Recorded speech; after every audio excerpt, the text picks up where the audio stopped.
Good afternoon, everyone. Good afternoon to everyone that's in the room. Good afternoon to everyone that's following this Zoom presentation online. My name is Deborah Alexander. I'm the coordinator for the Center for Lifelong Learning. And it is with great pleasure that I welcome you to this presentation today on shadow economy and its impact here on Aruba. But before I start and have our first word, I would like to thank all those that made this presentation possible. Directie Economische Zaken, Maria Pita Dijkhoff, Martijn Balkenstein, Chamber of Commerce, and Herrick Enriquez from ATIA.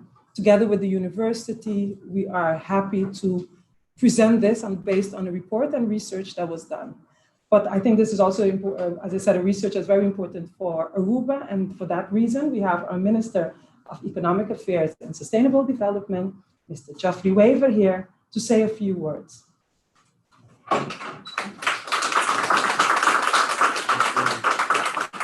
Thank you. Thank you. Buontardi. Ladies and gentlemen, good afternoon.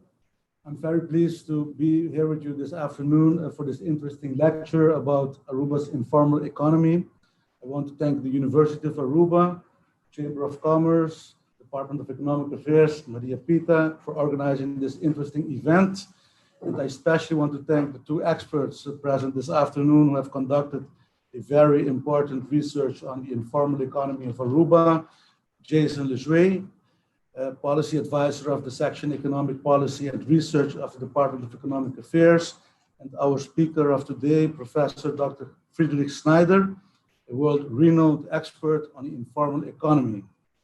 The government of Aruba is very grateful that these two experts have dedicated their knowledge and time to investigate the informal economy in Aruba, and as a consequence thereof, provide the Aruban government with this valuable data. Today, we will learn that Aruba's informal economy represents approximately 1/5 of Aruba's gross domestic product. The informal economy has several negative consequences for the Aruban economy in general, such as informal competition, unfair competition with registered businesses, money laundering, less labor and social security protection for people working in this area, tax avoidance and evasion, and even corruption. The main conclusion I draw is that the government of Aruba needs to counter the informal economy and needs to act swiftly. In this respect, financial and business education of our entrepreneurs is essential, explaining that participating in the formal economy has advantages, and of course, we are obliged to increase the ease of doing business. As a government, we also have the obligation to inform the public, who are customers of the informal economy, of the negative impact in general, such as lax taxes being paid, no level playing field, in many cases, no labor and social security protection of the workforce. The goals for facilitating entrepreneurs when they wish to establish a business. In this respect, the government initiated a project to facilitate the licensing process for entrepreneurs, a virtual one-stop shop. The mechanism of the value-added tax system will also force entrepreneurs being of the informal participants of the formal of the informal economy to be participants of the formal economy. I'm very honored to introduce our speaker of this afternoon, Professor Dr. Friedrich Schneider, as mentioned, a world-renowned expert on the informal economy. Professor Schneider has published extensively in leading economic journals and has been consultant to numerous organizations, including the Brussels EU Commissions, the IMF, and the World Bank. I had the honor to have an interesting conversation last Wednesday with Professor Schneider and Mr. Jason Lejouet, and I'm confident that the lecture of this afternoon will give you interesting insights about the developments of the informal economy of Aruba. Please, I ask you a warm applause for Dr. Schneider. Thank you.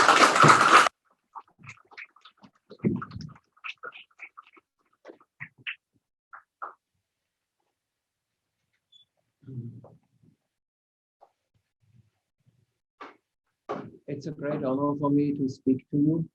I never had so far the privilege being introduced by a minister, so it's the first time. I thank you very much for this. It's really something new. That is why life as scientist is so exciting. And also my topic, you will see, is quite exciting. I will try to give you what Jason Leyes and myself found out. And let me clearly say, without him, this work wouldn't be possible. I'm a convinced team worker. Because only in a team you can do such a thing, because you don't manage it alone. The presentation will contain also some statistical estimates, as it's difficult to see who of you are used to see this and who not. If it is presented, I will say it. Those who are not interested, just forget it and just look at the results. Yeah, but it would be scientifically not honest to show you how we did get the figures. Yeah, and for some it might be very interesting to do this. Now let me come to the lecture. After short introduction, I will make some theoretical considerations. Don't be afraid, you don't see formulas and things like this. You will only see some economic thoughts why someone works, for example, in the shadow economy. What is it? Louder? In the back end period. Oh. Okay, let's make the voice up, and that is section 2. Why do people work in the shadow economy? What is the motive behind them? Section 3 goes to the estimation procedures, very brief, but this is important. As we deal with the shadow economy, you don't have a statistical yearbook, look up the figure and can see whether it's plausible or not. You have to do the estimation all yourself, and I'm pretty sure for Aruba, the two of us are the first who did it. This is nice for us too, but bad for science. In science, it's much, much better if you have several studies, whether you can compare what you did, whether you make a mistake or not. We might have made a mistake. And so far, we didn't find one, luckily. But with other colleagues doing it, the probability rise.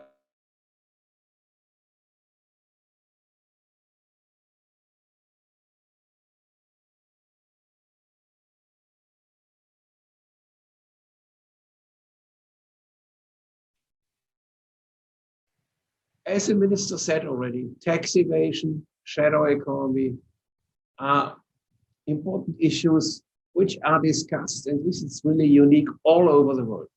I didn't know a single country where this was not an issue.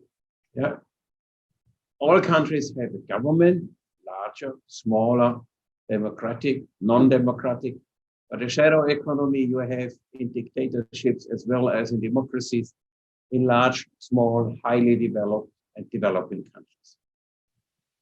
So, and as already said, this is a problem.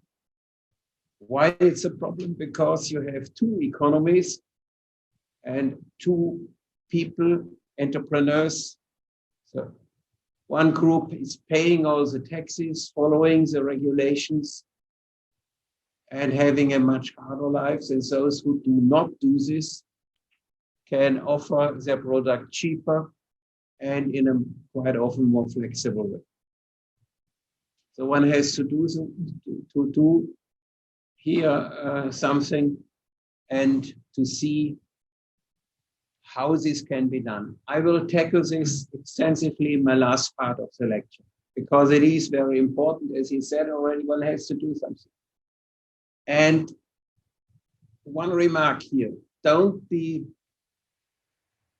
amazed that the story is a bit more complicated. Yeah, there is not simple policy recommendation, you do that and then everything will be fine. This is, in this case, unfortunately, not what one is observing. Yeah, there are positive and negative aspects of the shadow economy, especially in the developing countries, but also in a country like mine, like Austria or Germany. So the goal is use the size to repeat it, and I will discuss whenever. I kindly ask you to ask critical questions, please. This is my only opportunity that I am here and can discuss it with you. It's your shadow economy, in quote. Yeah, and if I'm wrong, I will not learn it. I want to learn something. So please ask questions. Please ask. I don't think this is plausible at all. I'm well trained in getting sector critique, really, very well. It starts, and the shadow economy has many names, like cash, underground, gray, or something, dark economy. And that's a minor point, but there's no convention what's the correct name is. You know, I label it shadow economy. I think this is the best phrase. It's work in the shadow, where public authorities do not have an idea what is done. Yeah, and what the problem is to define it. We economists are used to define something before starting. Yeah, and here it's very, very tricky. Do you, as he did, do you include crime activities, smuggling, drug dealing, other things? Do you include what I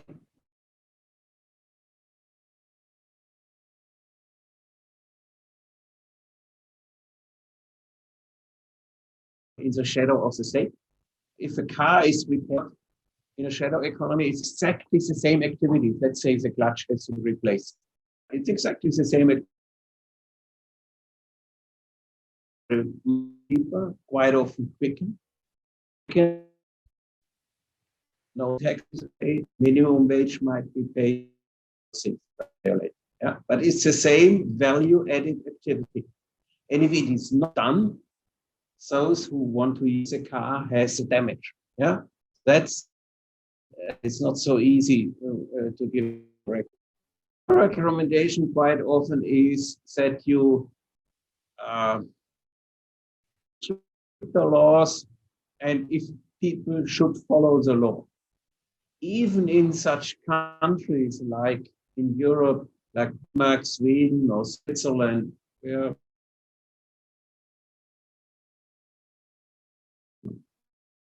yeah, in my country, thirds of the Austrian system, a shadow economy is a thing which, yeah, one shouldn't do, but a lot of people are doing. Because I work, I create value, and I pay the full tax burden. So I pay taxes on my extra hours worked in the shadow economy. So we stop here now with this. You see, it's not so difficult. What is also a problem, and here I would especially like to hear your opinion, is here my second point, that how economy, we can't differentiate without intensive exercise, which so far was not possible to do. Other activities like help, do-it-yourself activities of family production. Yeah, family production is a large sector also in your country. Yeah, and if you have both income earners, if they have enough money, they might officially hire someone who takes care of the kids, etc., etc. But in great parts of Europe, in Italy, it's a normal case. This is done in the shadow. The money is done in the shadow. Yeah, and it's quite done on another informal way, helping each other. or as a family production. And quite often, and also you will see it on the figures, might be higher than the actual shadow income. Yeah, one should be really. Now, my definition, which I was also some influence, it's now used mostly in Eurostat, like the World Bank and the IMF, is the following. Yeah, it's a legal production and provision of goods and services that are deliberately concealed from public authorities for the following four reasons.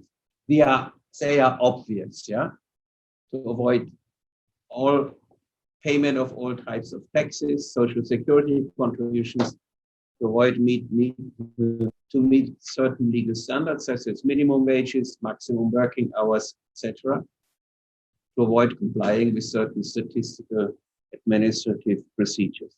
So this is also the attempt we did. We don't want to estimate the crime sector in Aruba. It exists and one can do it. I have done it for other countries, but we want to estimate this sector, which creates a value added, and to give later on policy recommendations that to transfer these shadow economic activities into the official world. And then he is right, if the government succeeds in doing this, all are better off. The government gets more taxes, people obey the laws, and all these goods and services are produced which should be produced. We try not to capture underground activities. I'm aware this is awfully difficult, and quite often shadow crime activities are included in our estimates. Yeah, and you have difficult topics like prostitutions, like gambling. What is legal? Gambling is mostly legal in this country. In a lot of countries, it's totally illegal what you offer. Yeah, large extent. Yeah, so that makes it compare the sizes of shadow economy in countries, because the position to say, oh, in country B it's legal, or Aruba is legal, in country C it's not legal. So how large is it, and have to take it out? It's not possible. No? So one has to be very careful with the comparison between countries. Yeah. Same with prostitution in Europe. We have a lot of countries prostitution is now legalized, but we have many others where it's not legalized. And also the issue of smuggling. Yeah, smuggling is one, at least all boys here read these books about the big smugglers, and they were always the heroes. Yeah, so smuggling is also something, to large extent, it has certainly damage activities. And is it included or not? Yeah. In some countries, as I'm from Europe, in the Baltic states, where in their neighbor Belarus produces officially and unofficially the same factory, the best cigarettes in the world.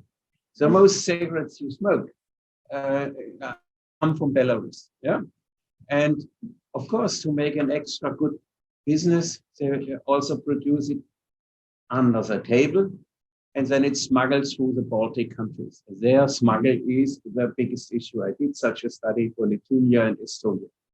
It was roughly half of all shadow economy activities.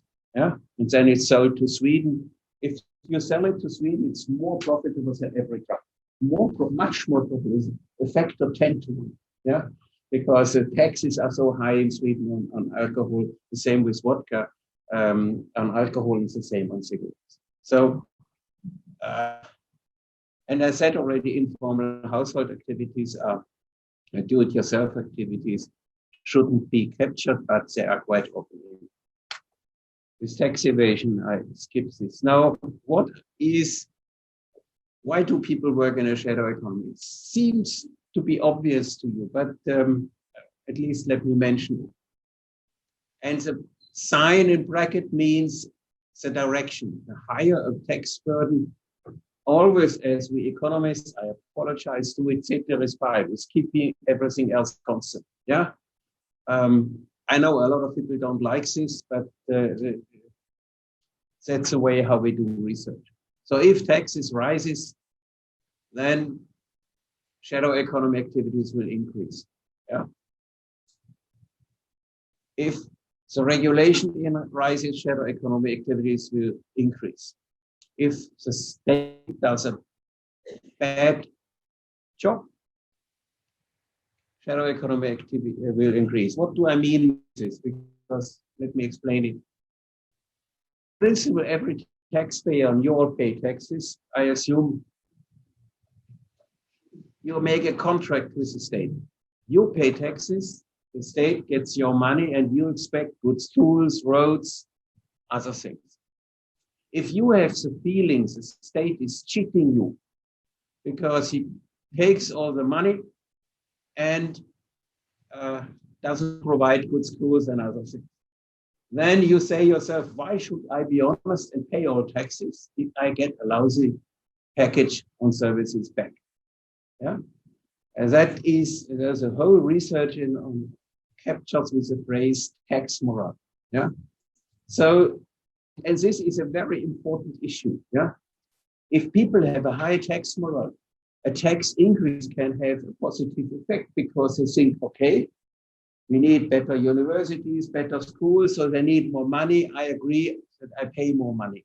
But it has to be a fair tax system that all are captured. Not easy, really, not easy. Yeah, this is one of the biggest points with the value-added tax. It hits all equally. Yeah, and if you not all people have the same amount of money, so it's a very, very tricky issue. We have a tax increase is accepted if people think they have a fair tax system. Everybody pays a fair share of its tax. And the other things are obvious. If unemployment rises, people have more time and much less money, so they work with the shadow economy. Yeah, I don't go into the science now of all. Roughly a few remarks. I will be brief here because this is more for specialists. How you can estimate this. This is quite often the first question I get when I give them. How can you estimate something which tries to hide as best as possible? Yeah. And the first thing is you can ask people. Now you may say, you are crazy, no one will tell you. People tell you if you ask in a clever way. For example, you can ask for what people spend. Yeah? And if you do it in a detailed way, and then you can ask, what is your income source? Do you have some savings? Do you have wealth? Normally people answer. If you ask enough people, you can get an estimate of it. Big advantage, you have a very detailed knowledge. Big disadvantage, very costly. Especially if you want to do it over time. Yeah? If you do it once, fine. But to see whether government measures are effective, you have to do it over time. So it's a quite costly procedure. That's why mostly indirect procedures are used. I will only make a few remarks to this. An indirect procedure is still, this might change, wait 10 years, might be over, is that people pay shadow economy activities cash. Because cash doesn't leave a trace. If I give you 100 or 50 francs and you work for me, only the two of us know it, and there's no bookkeeping, nothing. So cash has a huge advantage, yeah, that you can pay someone and that's it, yeah, and no food, nothing is left for tax inspectors, yeah. So if you will see, we tried this. If we are able to estimate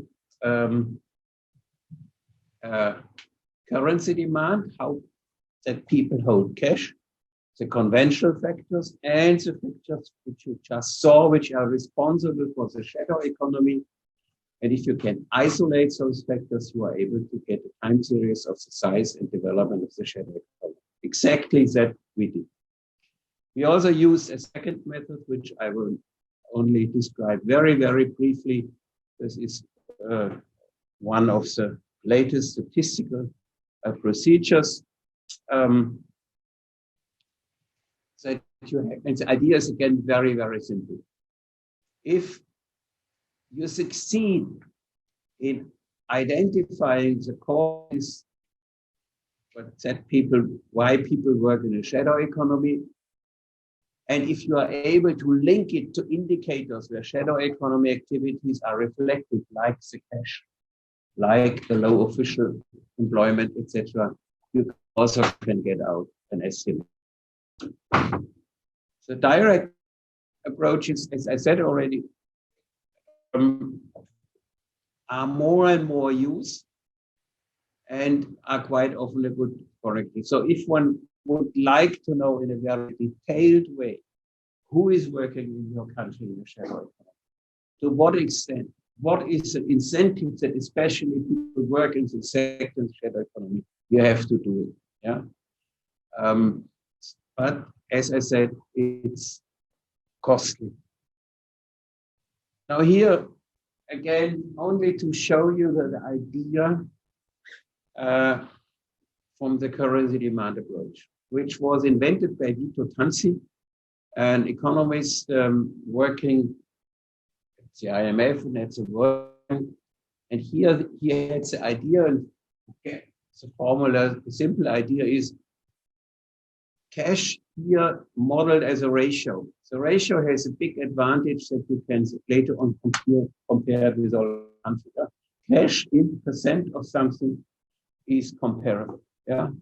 And here he had only one average tax rate, and the idea he had here is if the average tax rate increases, people use more cash, and from this he got the figure of the shadow economy.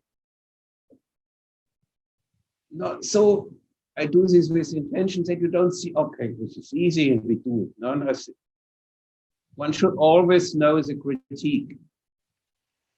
Not all transactions in the shadow economy are paid in cash, family production. No, not all paid in cash. Yeah, you have to do this, and if you do this, you get this from me. Yeah, and they have an informal price system, and it works quite well, especially in developing countries. Yeah? Quite often, here you have a pegging system to the US dollar. Yeah, you have a roughly 5 times larger shadow economies than the US, roughly. So in the United States, one should correct this. Now you are so small that it doesn't matter for the United States. But in former times, where we don't have the euro, the German mark was used all over Eastern Europe. And there it was a problem that one had to take this amount of money out.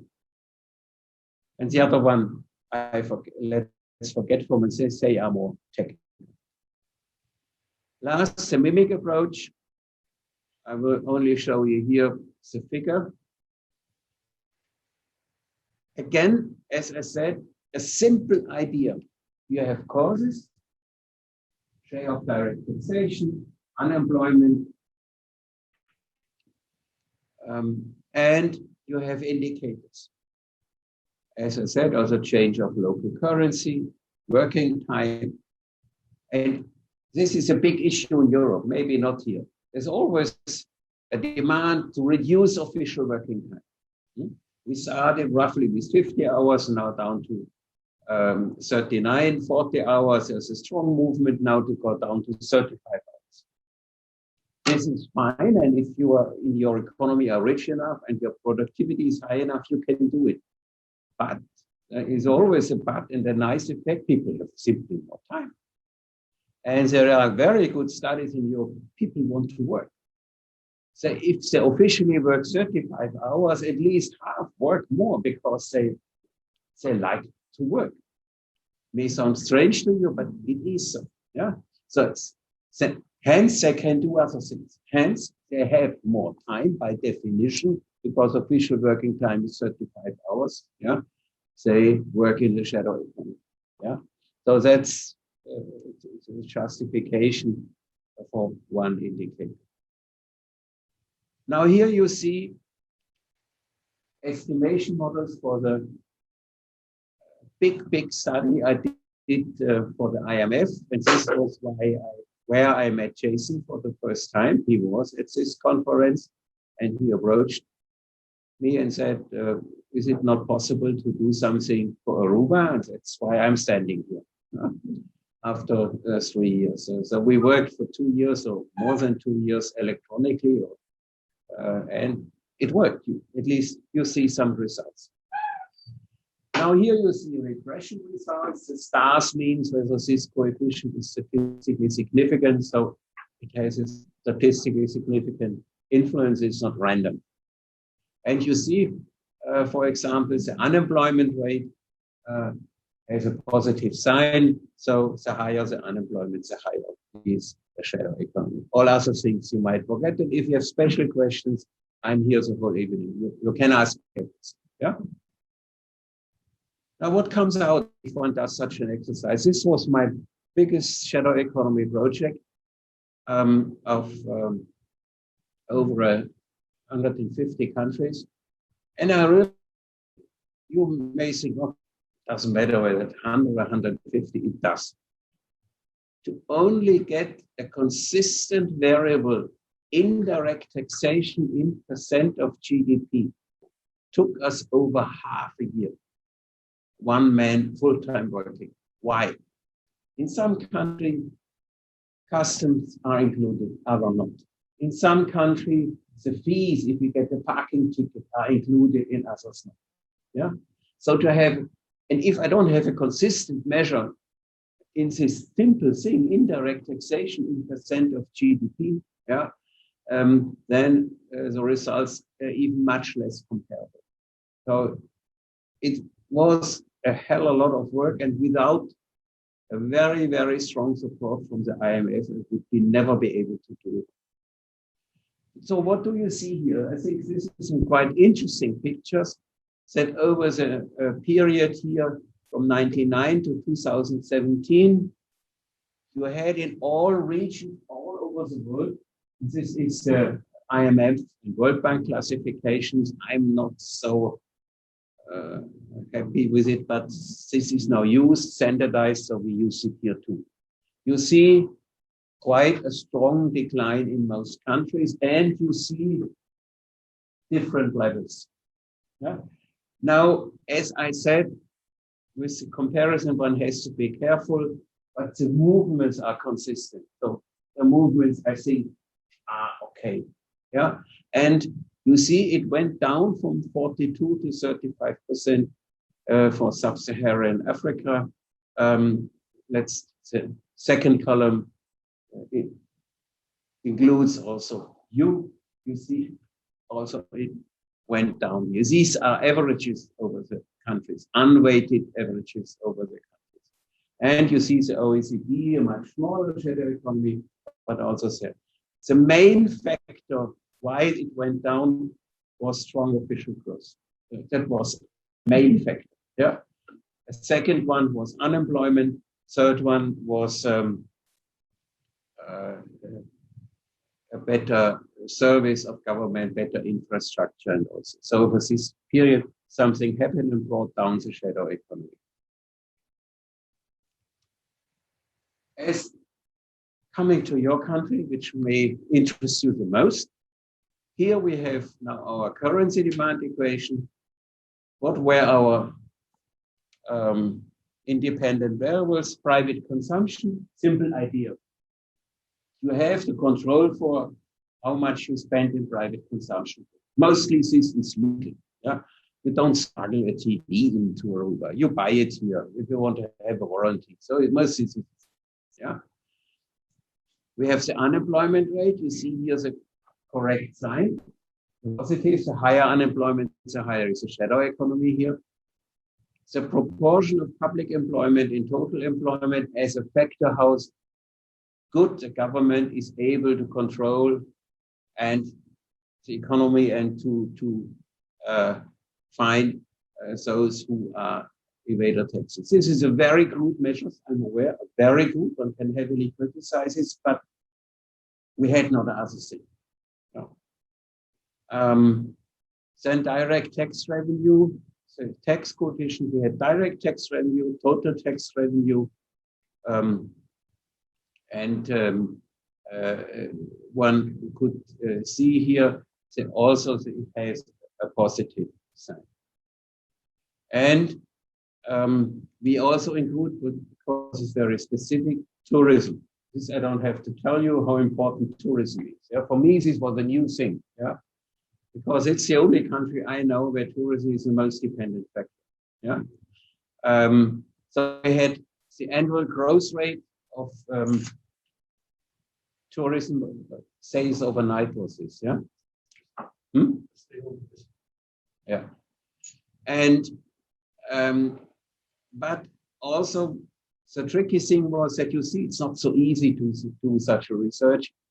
We had this, you had Corona, obviously, and you had a recession, I think the worst you ever had in 2020.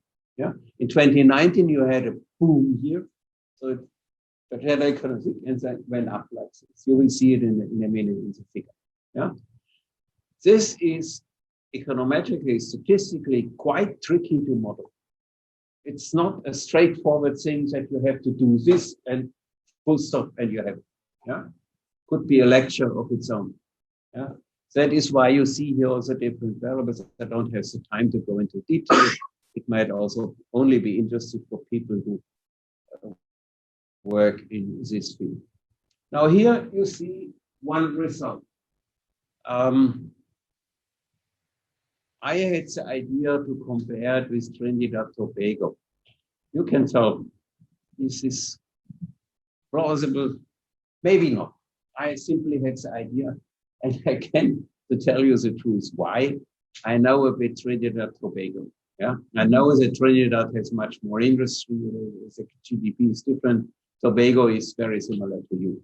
Yeah, but it's one country, so I'm aware of this. Yeah. But only to have at least one comparison, again, size of the shadow economy in percent of GDP. It's not included. We estimate a shadow economy and then calculate it in percent of GDP. I'm aware we are making a mistake. I'm aware of this because a part is included, but no one can tell me which part. Yeah. The only statistical office is in Italy. They publish yearly the shadow economy and how much they count in. Yeah. So here, our estimates, we get an estimate and then we calculate it in percent of GDP to be correct here. Yeah. And now going to Aruba, you see, and here we have the figures from 2005. We have it a bit more backward, but that's maybe it's the moment not so important. You see, you had up to 2017, 18, an increase, more or less an increase. And then you had the boom years where shadow economy quite considerably went down from 36 to 24%, even if this rough calculation is something. The movement is important, is crucial, not the 36.6. It could also be 37 or 38 or 34. Yeah, and to be very open here. There is no precise figure of the shadow economy. Yeah, but it went down quite drastically. Yeah, and then you have the big jump in this year, and again a drop, and our further results shows the drop will be even steeper. Yeah. So let's, and here you see that the last slide from with the figures. The red line is the lending approach, which is much less volatile than the currency demand approach, because it's a more rope. If you succeed, he can tell you spent nights for the computer and she had to suffer. It's if it converges, it's a more robust finding. Yeah, and you see it here. In principle, you have all a similar movement, but much less stronger than less weak, much weaker than the PR approach. That is, and I've made this slide with purpose that you see at least you should have two methods. Yeah. Be scientifically honest. one you might see here might misleading. And our currency demand approach, and be very open on this, is fragile because we don't have good data of the most important substitute of the currency of cash, credit cards. We didn't get any good figures about this. Yeah, if you would have it, might look different. Yeah. So you see it here from the two methods, but in principle, we have the same movement.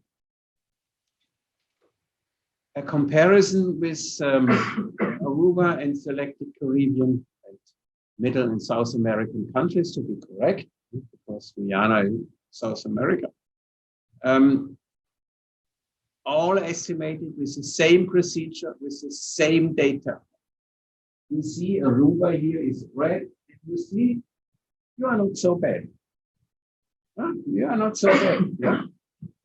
Now you can have a hot and critical discussion. How can you compare me with Guyana? Yeah?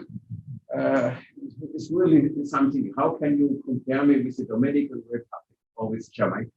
Yeah. But you can always ask this. This is valid for every comparison. Yeah. And if you use the same data, the same estimation procedure from a science perspective, you might make the same mistake in all countries. Yeah, but it's not that you make it only in Aruba and not in the other countries. Yeah. So, but you see here countries. Yeah, Haiti is a nice example. Yeah, have a much higher one than here the averages. You see it again. We have two countries which are much higher, Haiti, Belize, and one we have around 10%, and then a block of countries, including yours, with around 25 or a bit higher.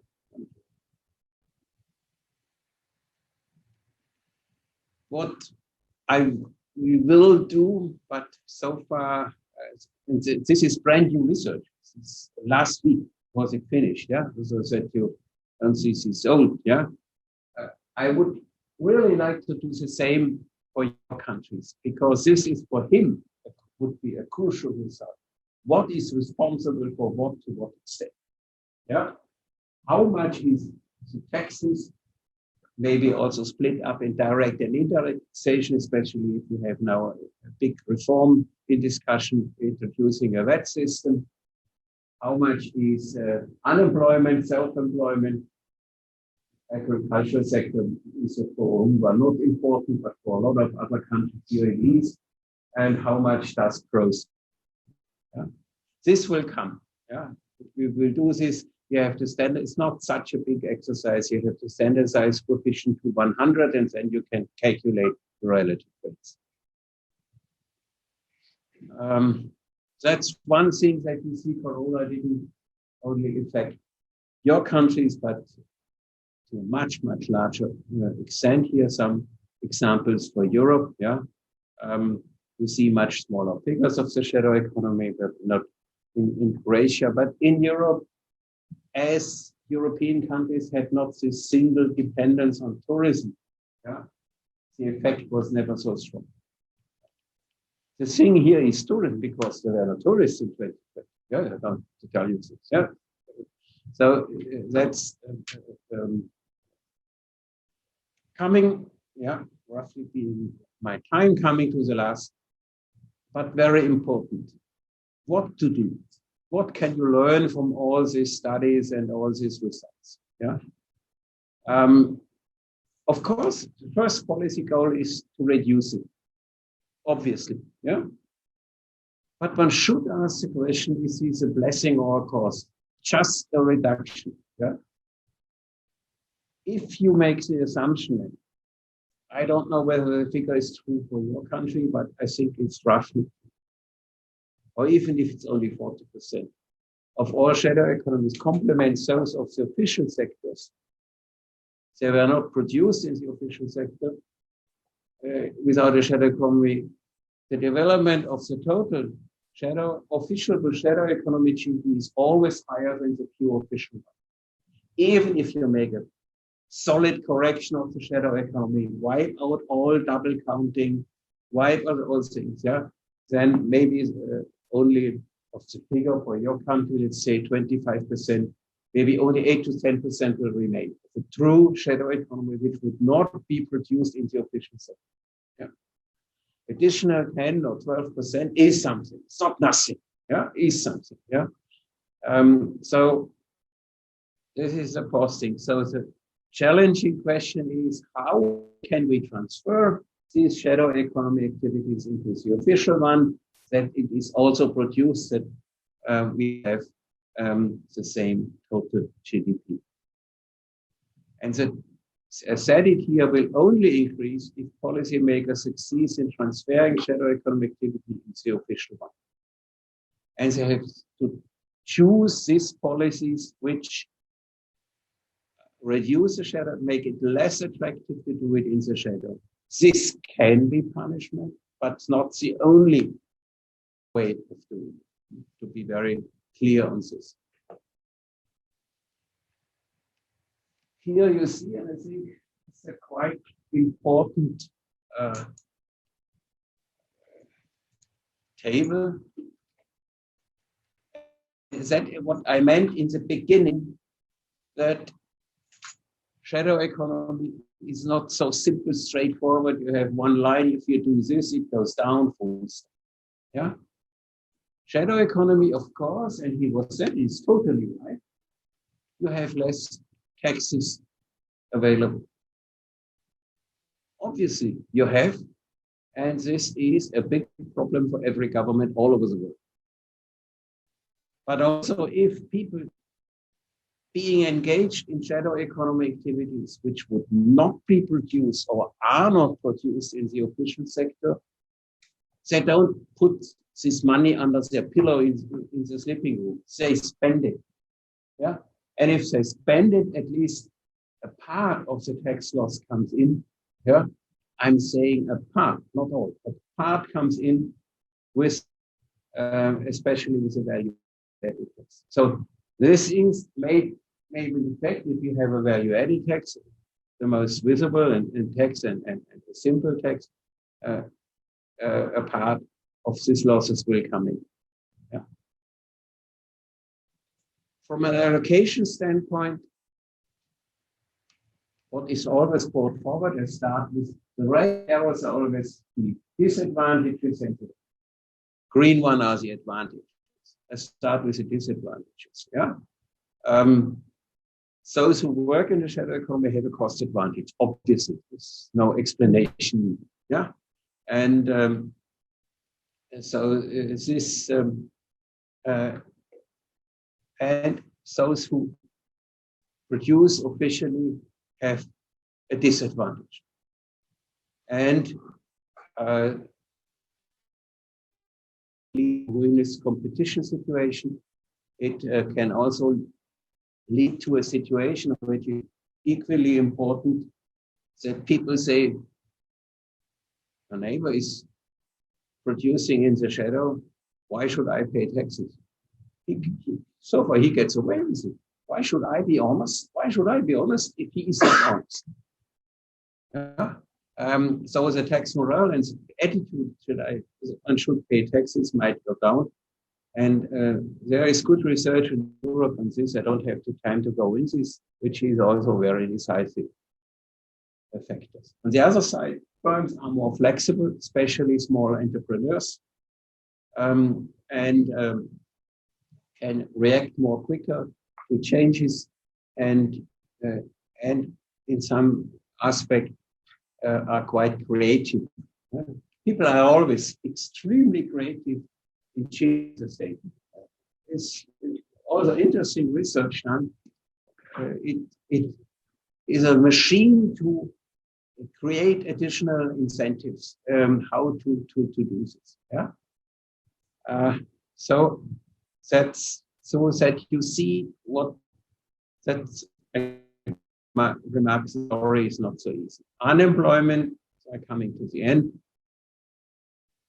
You can, and we have a strong result here is if unemployment goes down, shadow economy goes down too. Yeah. And I would say after tourism, but it's linked to tourism. It's not so easy to treat this separately. After tourism or in conjunction with tourism, it might be the most decisive factor in your country. And then the tax burden. You can increase self-employment, yeah. And if self-employment is increased, and if you are successful, you won't do it all the time in a shadow economy. You will do it efficiently. But it is, as I said, very important that these institutions need to be accompanied by strengthening of the institutions and trust in public institutions, as I said, because people should have the feeling something useful is done with my money. And a government should treat taxpayers not as obedience, but as customers. This is quite often not the case. You have to make like this, be very brave if you enter to a tax inspector. Yeah. And this is utterly wrong. I say it with purpose. It's utterly wrong. Yeah.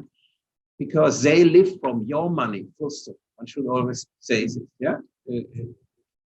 So this is a very important, and people have the feeling, oh, I'm not treating well. Yeah. Then quite often an incentive to do it in the shadow is quite large. And of course, if you are able to reduce overall taxation, this again, and this we showed has a strong effect on the shadow. Point 5, I have already said, and here he had a very good point, especially in Middle and South America and the continent. Look at your neighbor Venezuela, go down the street. Yeah. Because of corruption, you have this extreme bad situation of a bad government and of not working institutions. No property rights are guaranteed, etc. So no wonder that nothing works.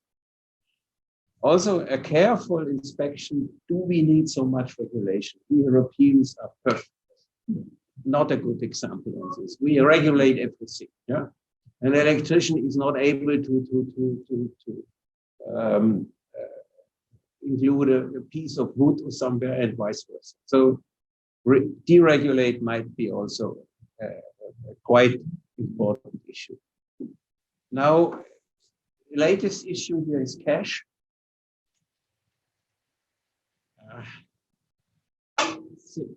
Be honest, the research whether cash is responsible for shadow economy activities is inconclusive. For some countries, it is to some extent, but cash is not the cause why people work in a shadow economy, because it is a means, because it's so efficient and simple. If I work for you, I pay you cash full stop. Yeah. And it's not effectively controllable. But if cash is much less used, and now with a new invention that your debit card, you put it only on the screen and you can pay with it out. And so cash goes down. Last, I will be brief here. This is not more for scientists. The ending here. We needed internationally accepted definitions. The link between that, economists always complain, between theory and empirical estimation should be stronger, because we just know the sign. We know if taxes go up, shadow economies goes up. But we do not know if we have an interaction process. If taxes go up and people think, okay, we have a new challenge, Corona, we need better hospitals. Then if you make, and it was done in Europe, asking, yeah, of course, yeah, I'm willing to pay for this. Yeah, so we are social science, we economists. We are not engineers, and quite often a lot of people think, oh, it's like an engineer. You make this little screw, and then it works. No, We are social scientists. We have to face the reactions of people. And if we do not do this, we might be utterly wrong.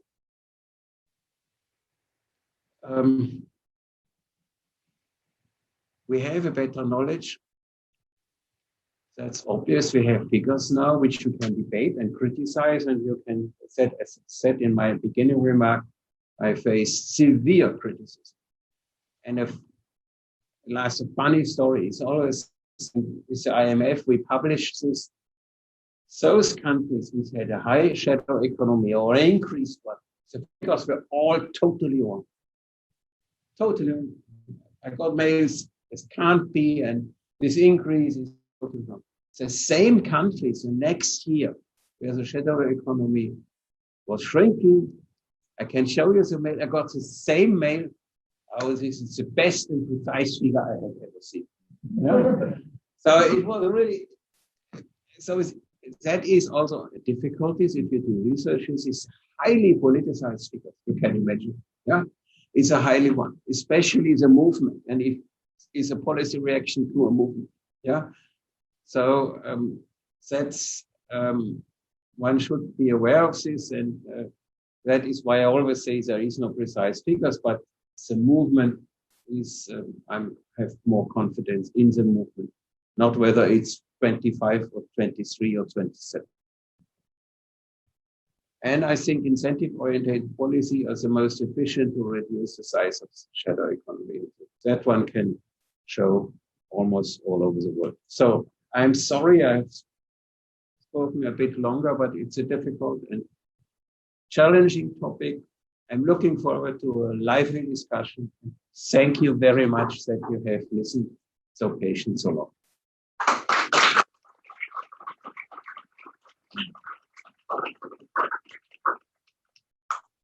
Are there any questions? Thank you for that not very nice, interesting. How do rating companies such as Fitch deal with those figures? Since the conclusion must be that the real GDP is a little bit higher than the figures presented in, for example, by the Central Bureau of Statistics. Does they take this into consideration or not at all? Some do. In Europe, we have now a discussion, and there is within the European Union a movement that, to repeat for the, so his question was, one conclusion is that the total GDP, including shadow economy, is higher than the official. Is this taken into consideration? Some countries do. Italy does. Yeah. You may ask, why is Italy doing it? Yeah, Italians are very clever, also very clever in cheating. It's a different aspect. Yeah, they are very clever. They realize if we put it in, and if we have then a better figure, our debt is lower. Obviously, the debt is lower. So we get less blaming from the Commission and from the other countries. Yeah. I wonder that others are not doing it. It is taken, it's coming up now. The interesting thing is, for your question, what is a shadow economy in the country of Peru, which I know quite well and have done extensive research there, where it's roughly around 60%. 60% is really something. Yeah, it's not peanuts. Yeah, even with all corrections, it's only 30%. I'm now very generous, cut it by half. Yeah, 30% higher. And here in Peru, and the research shows that the measure of the official economy is really not well done. Yeah, in Peru, they don't measure all the economic activities above 2,000 meters because it's physical officers don't climb up in the yeah, a lot of great part of the countryside, and Peru has high mountains and jungle, Amazonas region. Yeah, they don't measure it there. So what in principle is measured is a type of parallel economy, which makes it even more difficult to say what is the true shadow economy. And in Peru, it makes a living of at least 25% of the population. Yeah, and at least a living, not a nice one, but a decent living. Yeah.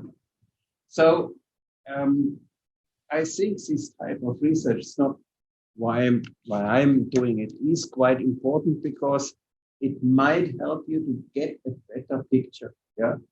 And I did this also for the European Union and published with a female economist from Lithuania, and showed that a lot of countries would have much less, should get much less help from the European Union because their total GDP is too high to be qualified to get some help in agriculture and other things. You can imagine what hot issues it is. Those countries who said, oh, they are not affected. This is good research, others not. So it is very, very important to model this better, yeah, because better picture, yeah. And in developing countries, in Africa, it's same, similar high figures we have for Nigeria, that they have whole parts of the countries where people more or less only live from shelter. So, yes, research should go how large it is. Yeah, it's the same holds for your countries. Who are these? Which people consume and get the money from this shadow economy of 25% cheap? Who is it? Yeah, it might be very, very important. You know, and as said, if you want to know this, then you have to make a good microservice. Elsewhere, you would not find it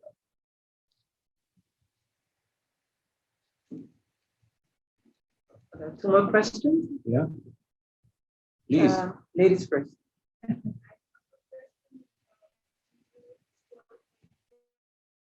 Speak louder, please.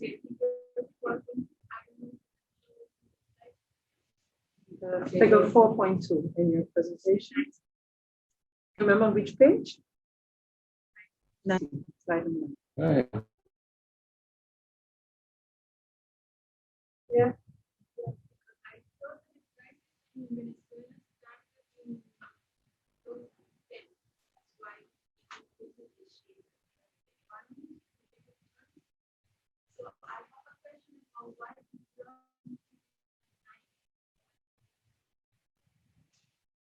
No, in Aruba, this is only figures for Aruba with two different estimation procedures, and the MIMIC is somewhat flattened because also of the scaling. Yeah, the scaling was done for the currency demand approach. Yeah, and we need a scaling from almost 40% down to 8.7.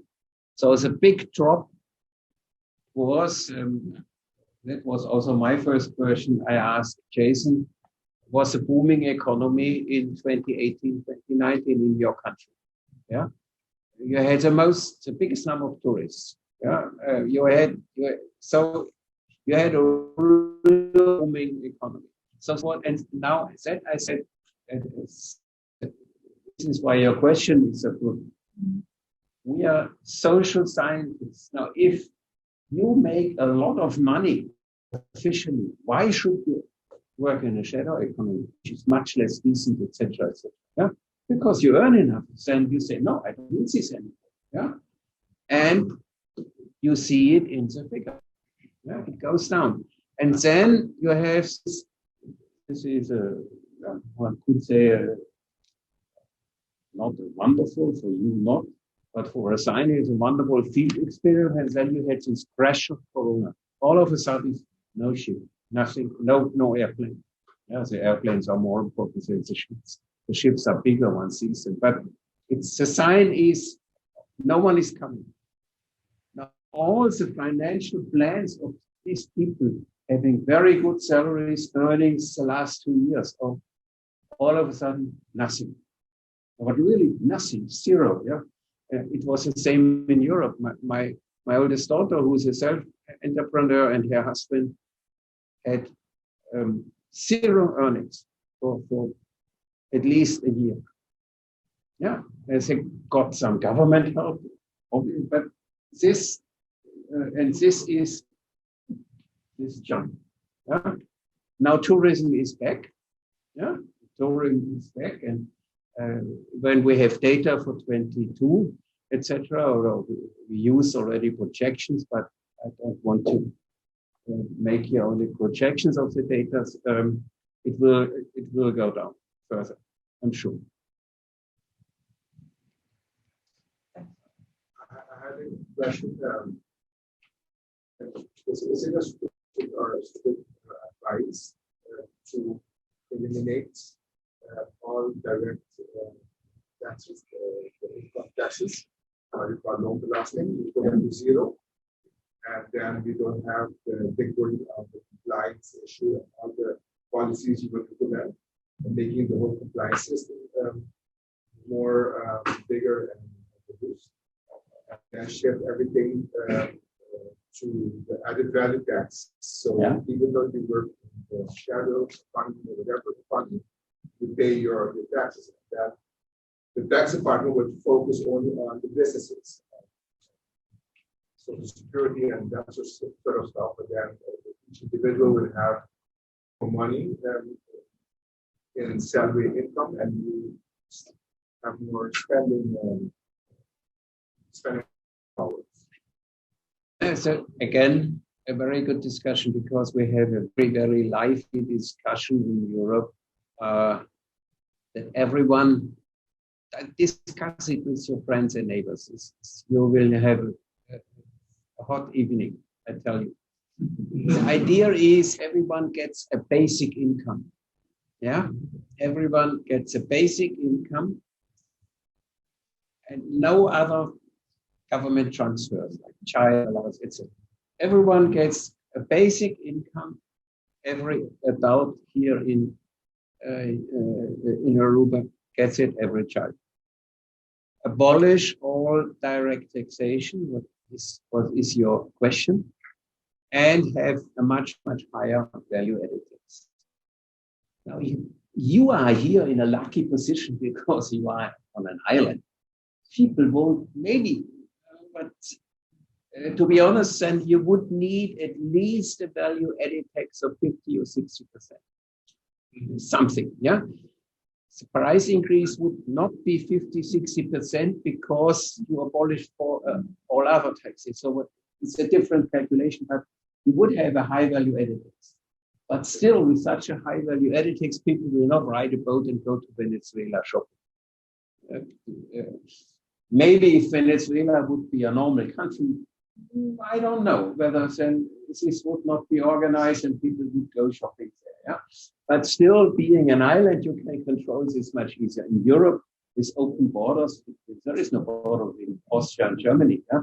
So if Austria would have a value-added tax of 60%, or people would shop in Germany. Yeah, but this is a long discussion. With a colleague, I did together research about this already in the 80s, because an economist from the University of Heidelberg, Manfred Rose, had the first idea of doing this, to abolish all direct taxation, because the distortions, direct taxation, are by far the biggest if you go into optimal taxation theory. Yeah, by far. Yeah. So yes, it's an interesting idea. So far in Europe, I don't know how it is here, the idea fails of a simple question. Why should someone get money from my taxpayers from the state if it doesn't work? Yeah, a basic income means basic income unconditioned means no question. So if Friedrich Schneider gets $2,000 per month or 1,000, he gets it, whatever he does. If he is laying on your beautiful beach all the time, no one could say anything. Yeah?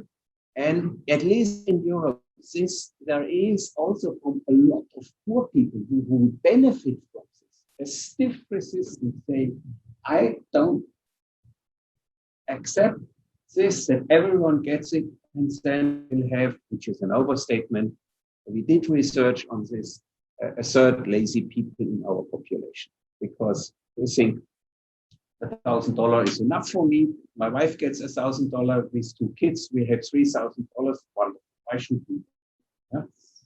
Yeah?